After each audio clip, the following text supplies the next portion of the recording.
Hello दोस्तों, study with अनु में मैं अनु आपका स्वागत करती हूँ। कैसे हैं आप सब? आई होप आप सब स्वस्थ होंगे और अपनी पढ़ाई लिखाई में लगे पड़े होंगे। ठीक है, तो चलिए कर लेते हैं आज प्रैक्टिस सेट फिर से अपना। तो ये आपका जीएस का प्रैक्टिस सेट है, जिसमें आज हम छत्तीसगढ़ लोक सेवा आयोग के सहायक प्राध्यापक परीक्षा 2019 का पेपर लगाने वाले हैं। तो चलिए लगा लेते हैं। जो जो काम के हमारे इसमें क्वेश्चन होंगे उनको हम पढ़ेंगे, जो नहीं काम का होगा उसका डिस्क्रिप्शन में नहीं पढ़ूंगी। ठीक है, चलिए शुरू करते हैं। स्टार्ट करने से पहले अगर आप मेरे चैनल यानी स्टडी विद अनु में नए हैं तो स्टडी विद अनु को सब्सक्राइब कर लीजिए और बेल आइकन को प्रेस कर लीजिए, ताकि मेरे द्वारा जितना भी कंटेंट प्रोवाइड कराया जा रहा है वो सारा का सारा आपको ईजिली मिल सके। ठीक है, चलिए स्टार्ट करते हैं। हो गई बहुत सारी बातें, पढ़ाई शुरू करें।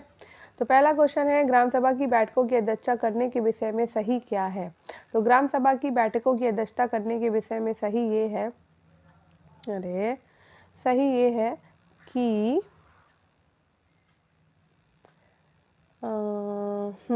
सरपंच ग्राम सभा की बैठकों की अध्यक्षता करता है। ठीक, और सरपंच की अनुपस्थिति में उप सरपंच ग्राम सभा की बैठकों की अध्यक्षता करते हैं।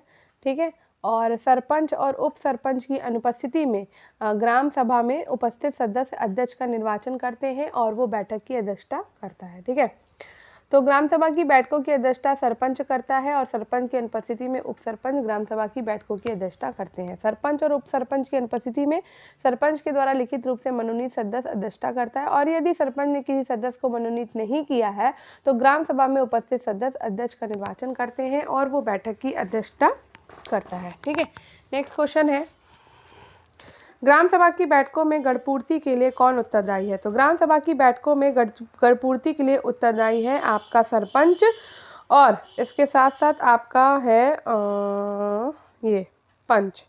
तो ग्राम सभा की बैठकों में गढ़पूर्ति के लिए सरपंच और पंच उत्तरदायी होते हैं। ये गढ़पूर्ति कुल सदस्यों की संख्या का 10वां भाग, कुछ राज्यों में 1/3 भाग होता है, और बिना गढ़पूर्ति हुए किसी भी कार्य का संचालन नहीं किया जा सकता। ठीक है, निम्नलिखित में से कौन सा कार्य राज्यपाल की विधायी शक्ति है? तो अध्यादेश जारी करना राज्यपाल का काम है, विधानसभा का अधिवेशन बुलाना भी राज्यपाल की विधायी शक्ति है, और इसके साथ साथ विधानसभा में आंग्ल भारतीय सदस्य का मनोनयन भी राज्यपाल ही करते हैं, और विधानसभा को संबोधित भी राज्यपाल करते हैं। ठीक है, तो अध्यादेश जारी करना, विधानसभा का अधिवेशन बुलाना, विधानसभा के सदस्यों का मनोनयन, विधानसभा को संबोधित करना आदि राज्यपाल की विधायी शक्ति है। और 2019 में 104वें संविधान संशोधन के माध्यम से विधानसभा में आंग्ल भारतीय सदस्य के मनोनयन के प्रावधान को समाप्त कर दिया गया है। नेक्स्ट क्वेश्चन है, राज्य लोक सेवा आयोग के विषय में सही क्या है? तो राज्य लोक सेवा आयोग के विषय में सही है कि इसके अध्यक्ष राज्यपाल के द्वारा नियुक्त किए जाते हैं और इसके सदस्य राज्यपाल के द्वारा नियुक्त किए जाते हैं। ठीक है, राज्य लोक सेवा आयोग के अध्यक्ष राज्यपाल के द्वारा नियुक्त किए जाते हैं और आयोग के सदस्य भी राज्यपाल के द्वारा ही नियुक्त किए जाते हैं। अनुच्छेद 145 के तहत राज्य लोक सेवा आयोग के अध्यक्ष और सदस्यों को राष्ट्रपति सर्वोच्च न्यायालय की तलब पर हटा सकता है। सर्व शिक्षा अभियान के संबंध में सही क्या है? तो सर्व शिक्षा अभियान के संबंध में सही ये है कि यह केंद्र प्रायोजित राजीव गांधी मिशन के द्वारा संचालित योजना है और यह 6 से 14 वर्ष के बच्चों को शिक्षा उपलब्ध कराता है। तो सर्व शिक्षा अभियान केंद्र प्रायोजित राजीव गांधी शिक्षा मिशन के द्वारा संचालित योजना है। सर्व शिक्षा अभियान एसएसए की शुरुआत 2001-2 में की गई थी और ये योजना 6 से 14 वर्ष तक के बच्चों को शिक्षा उपलब्ध कराती है।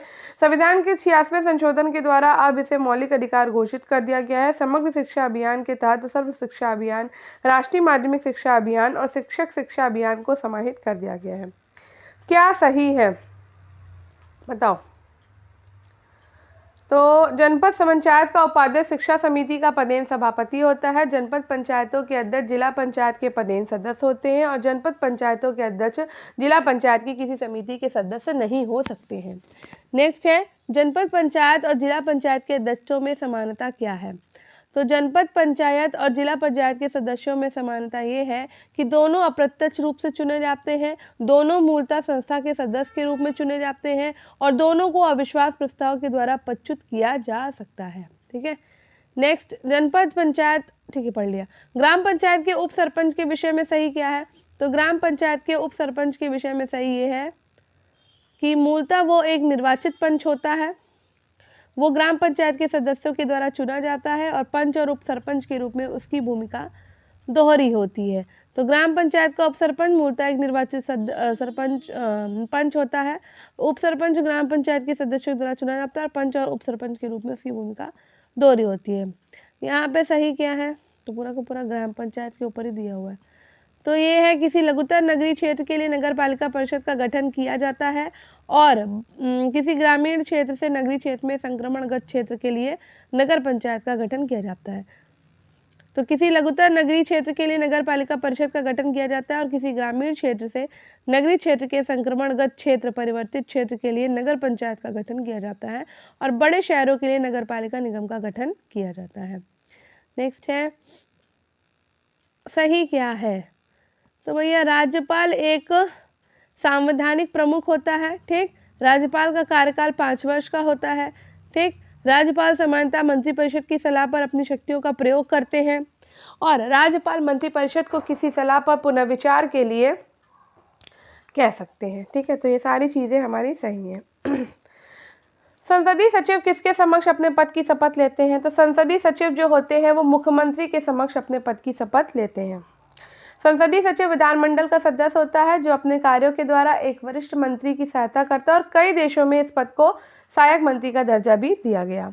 जिला पंचायत की समिति और उनके कार्यों के संदर्भ में सुमेलित के लिए, तो भैया सामान्य प्रशासन समिति जो है वो आपकी लेखा समिति होती है। कृषि समिति पशुपालन से संबंधित है। शिक्षा समिति आपकी अस्पृश्यता निवारण से संबंधित है और संचार और सकर्म जो है वो ग्रामीण जल प्रदाय से संबंधित है।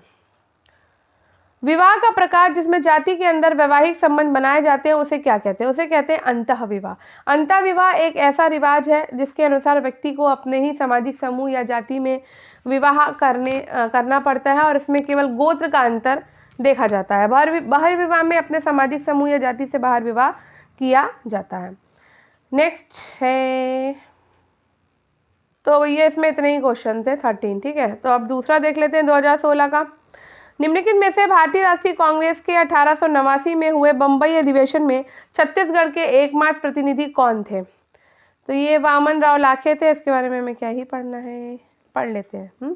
भारतीय राष्ट्रीय कांग्रेस के 1889 में हुए बम्बई अधिवेशन में छत्तीसगढ़ के एकमात्र प्रतिनिधि वामन राव बलीराम लाखे थे और कांग्रेस की स्थापना 1885 में बम्बई में हुई और बम्बई में ही कांग्रेस का पहला अधिवेशन हुआ था।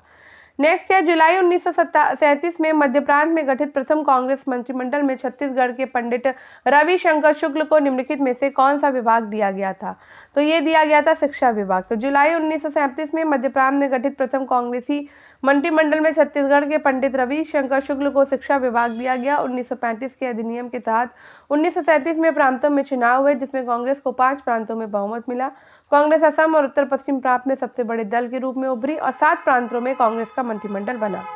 छत्तीसगढ़ के निम्नलिखित में से कौन से व्यक्तियों ने अप्रैल 1923 में नागपुर में हुए झंडा सत्याग्रह में भाग लिया था, तो ये लिया था श्यामलाल शोग ने और परदेसी राम ध्रुव ने और विशंभर लाल पटेल ने। ठीक है, चलो।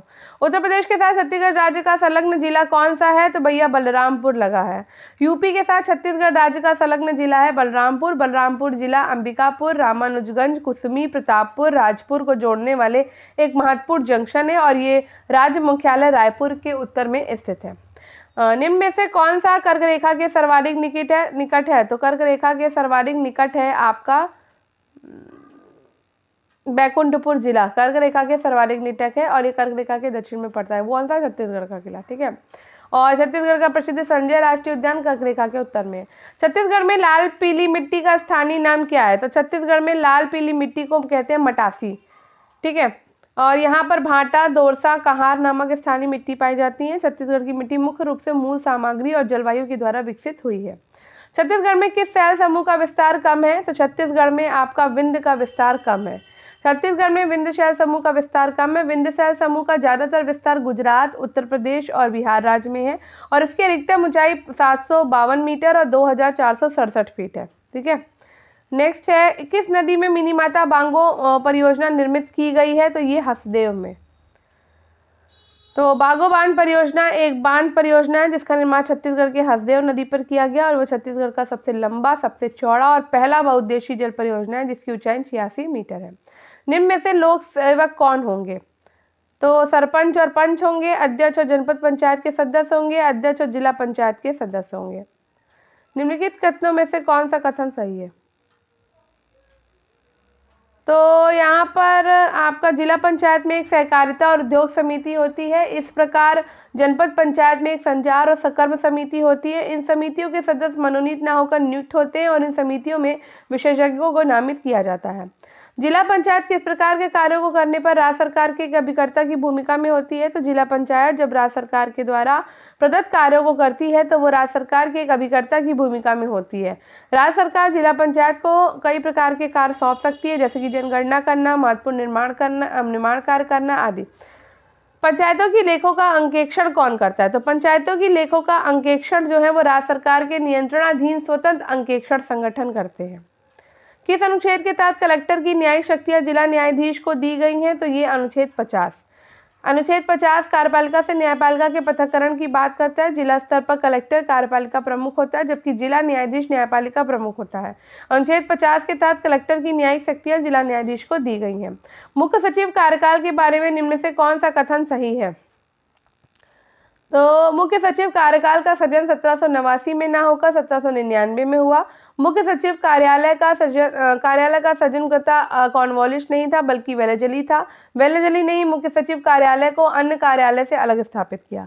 राज्य विधानसभा के सदन की बैठक के लिए क्या गणपूर्ति है? तो भैया 10 सदस्य अथवा सदन की कुल सदस्य संख्या का 10वां भाग जो भी अधिक हो।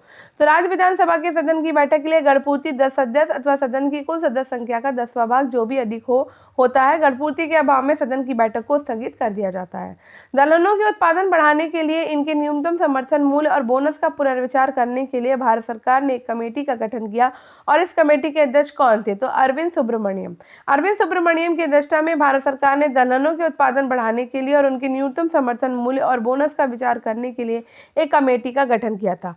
उज्ज्वला योजना किससे संबंधित है? तो उज्ज्वला योजना जो है वो रसोई गैस एलपीजी से संबंधित है।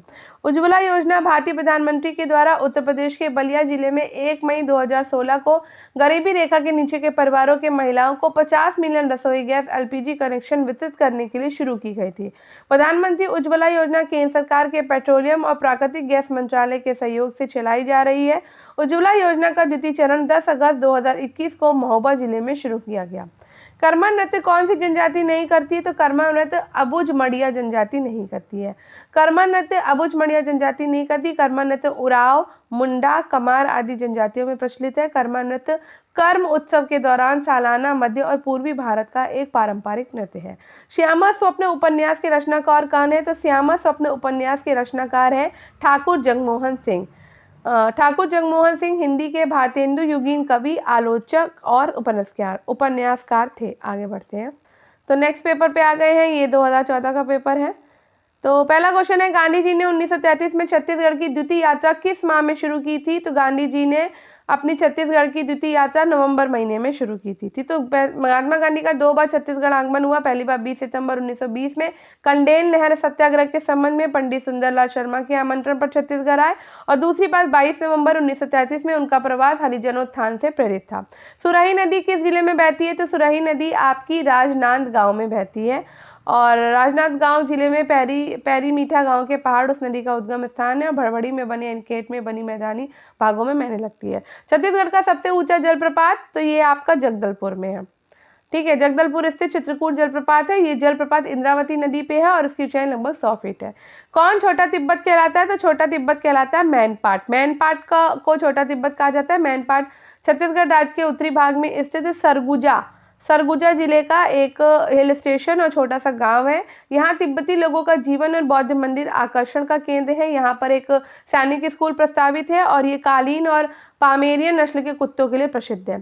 सुआ नृत्य कब करते हैं? तो सुआ नृत्य हम दिवाली में करते हैं। तो सुआ लोक संगीत छत्तीसगढ़ राज्य की गोंड महिलाओं का नृत्य गीत है। ये महिलाओं के द्वारा दीपावली के त्योहारों पर गाया जाने वाला गीत है। सुआ का तोता होता है। सुआ को स्त्री अपने मन की बात बताती है और इस विश्वास के साथ ही वो उनकी व्यथा को उनके प्रिय तक जरूर पहुंचाएगा, इसलिए सुआ गीत को वियोग गीत कहते हैं। बस्तर का बरिया ढोल मांदर क्या है? तो बस्तर का बरिया ढोल मांदर है अवनतवाद। बस्तर का बरिया ढोल मांदर अवनतवाद है। बस्तर बैंड छत्तीसगढ़ के नक्सली बहुल क्षेत्र के जनजाति कलाकारों का दल है और इन कलाकारों का नेतृत्व वर्तमान में अनूप रंजन पांडे करते हैं। इसमें ढोल, तेरी आदि के माध्यम में देवी देवताओं का आवाहन किया जाता है। कुई बोली कौन बोलते हैं? तो कुई बोली जो है, एक सेकेंड, कुई बोली कोंद बोलते हैं और ये द्रविड़ द्वारा बोली जाने वाली भाषा है। ये ज़्यादातर उड़ीसा में बोली जाती है और उड़ीसा लिपि में लिखी जाती है। इसे कांडा, कंद, खोंड आदि नाम से भी जाना जाता है। ठीक है, ये गोंडी और कुवी भाषाओं में निकटता से संबंधित है। निम्नलिखित में से कौन अनुसूचित जनजाति कर्मा त्योहार मनाते हैं? तो कर्मा त्योहार उराव मनाते हैं। छत्तीसगढ़ में उराव अनुसूचित जनजाति कर्मा त्योहार मनाते हैं और ये जनजाति झारखंड, उड़ीसा और छत्तीसगढ़ में पाई जाती है। ये मुख्य रूप से कुरुक को अपनी मूल भाषा के रूप में बोलते हैं। जनपद पंचायत की सामान्य प्रशासन समिति का सभापति कौन होता है? तो जनपद पंचायत का अध्यक्ष होता है। जनपद पंचायत की सामान्य प्रशासन समिति का सभापति जनपद पंचायत का अध्यक्ष होता है और हमारे देश में त्रिस्तरीय पंचायत व्यवस्था है जिसे हम जिला पंचायत, क्षेत्र पंचायत और ग्राम पंचायत के रूप में जानते हैं। राज्य मंत्रिपरिषद के सदस्यों का वेतन और भत्ते निम्न में से किस में दिए जाते हैं? तो ये राज्य कोषालय में दिए जाते हैं। राज्य मंत्रिपरिषद के सदस्यों का वेतन और भत्ते राज्य कोषालय के द्वारा दिए जाते हैं। राज्य मंत्रिपरिषद के सदस्यों के वेतन भत्ते राज्य संचित निधि पर भारित होते हैं। वित्तीय आपातकाल के अलावा इनके वेतन भत्ते में कटौती नहीं की जा सकती। BALCU की स्थापना कब की गई थी? तो ये 24 नवंबर 1965 को की गई थी। Bharat aluminium company limited Balco एक भारतीय एल्युमिनियम कंपनी है जिसकी स्थापना 24 नवंबर 1965 को की गई। 2001 में इसे लंदन स्टॉक एक्सचेंज में सूचीबद्ध कंपनी वेदांता रिसोर्सेज ने इसे खरीद लिया। एशिया की सबसे बड़ी इमली मंडी कहाँ है? तो एशिया की सबसे बड़ी इमली मंडी है जगदलपुर में। एशिया की सबसे बड़ी इमली मंडी छत्तीसगढ़ के जगदलपुर में है और ये बस्तर जिले का एक शहर है। विद्यालयों के लिए कंप्यूटर शिक्षण योजना कौन सी है? तो ICT। विद्यालय के लिए कंप्यूटर आधारित शिक्षण योजना सूचना और संचार प्रौद्योगिकी ICT है और ये एक बहुआयामी शब्द है जो एकीकृत संचार और दूरसंचार और कंप्यूटर के एकीकरण के साथ साथ आवश्यक उद्यम सॉफ्टवेयर की भूमिका पर जोर देता है। आगे बढ़ते हैं। तो इसी के साथ ही ये वाला पेपर हो जाता है सॉल्व। तो आज हमने 3 पेपर छत्तीसगढ़ वाले लगा लिए। अब कल हम राजस्थान लोक सेवा आयोग का पेपर लगाएंगे। तो आई होप आपको आज का वीडियो पसंद आया होगा। पसंद आया हो तो वीडियो को लाइक करिए, शेयर करिए और चैनल को सब्सक्राइब करना बिल्कुल मत भूलिएगा। स्टडी विद अनु के साथ कनेक्टेड रहिए। स्टडी विद अनु को सब्सक्राइब करिए, बेल आइकन को प्रेस करिए और नोटिफिकेशन लेते रहिए। थोड़ा सा भी पसंद आया हो तो लाइक, शेयर और कमेंट ज़रूर करिएगा। ठीक है, तो मिलते हैं कल भी हम 3 पेपर करेंगे। तो कल इस वाले पेपर से स्टार्ट करने वाले। ठीक है, बाय बाय।